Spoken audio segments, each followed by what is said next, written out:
Thanks for coming. We missed you. Come on in, into the light, find your light. So thank you. Do you want to introduce who you have with you? Yes, I am my producer, Zoe Garrick, and Mandy.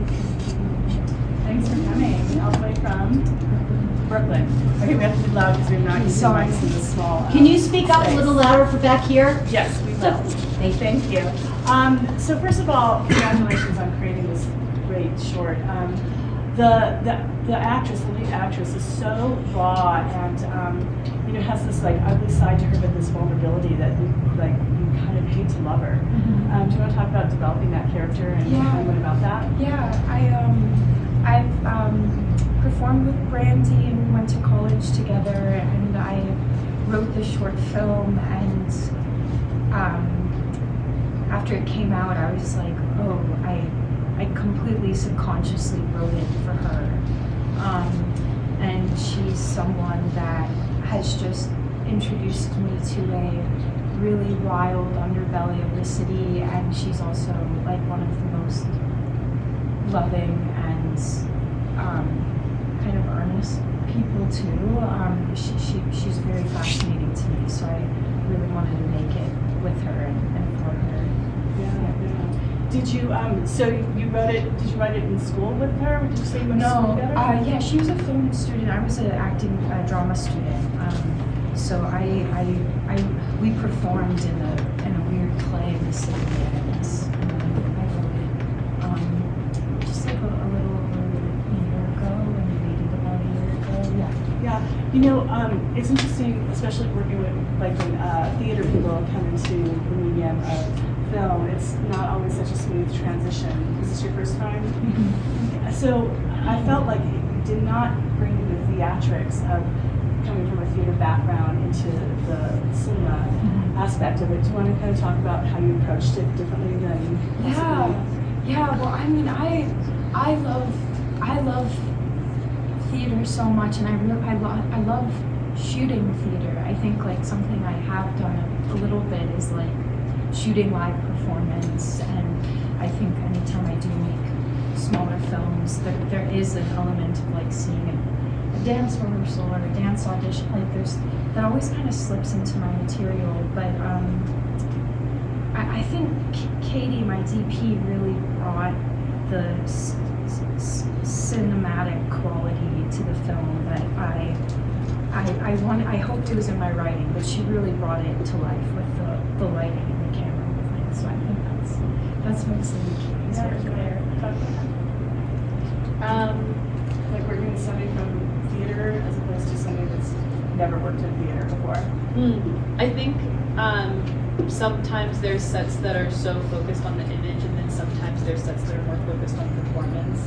And being able to be in an environment where it is like kind of the perfect blend of the two, where it's not so much just one or the other, it is actually about the intersection between the two, and it is about the interaction. It's about the interaction in the performances and that interaction with the camera as well. So you're a part of the dance, and it's such a beautiful thing to be able to participate in that through creative.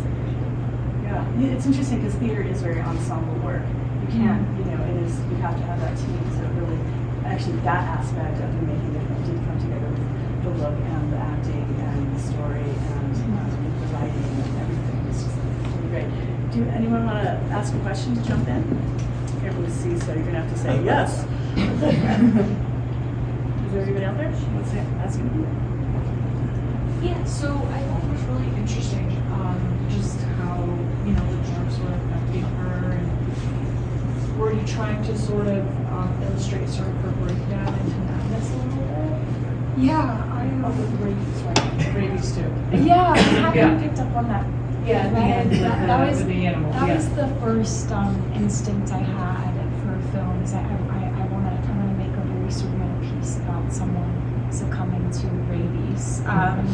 And then I was reading about the symptoms of rabies, and the one that was most interesting to me was hydrophobia.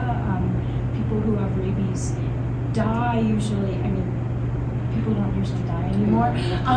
But if they don't get help quick enough, basically develop hydrophobia, and they die from dehydration because you can't drink water. You think you are going to drown.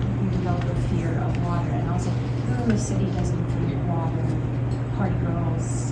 Like let's draw this like kind of parallel universe to rabies and drug addiction, and the rabies then kind of took a back seat or a parallel kind of surreal seat to just seeing someone, a true anti-hero, like struggling with an addiction. And I think the big question for me the film asks is who's really like worthy of help and support. Every day in New York City you're stepping over people, you're passing people that absolutely need help and support, and I can't help but think that at one point they lost the systems that were once there to help them, and so I'm really curious about where that line gets drawn, and if a true anti-hero deserves that help or not. I hope with her that I'm showing that everyone always deserves it.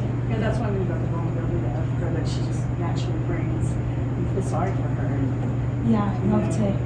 It's like I hate to want I to know, help her. I Yeah. hate to love you, but I do. Yeah, does anybody else have a question?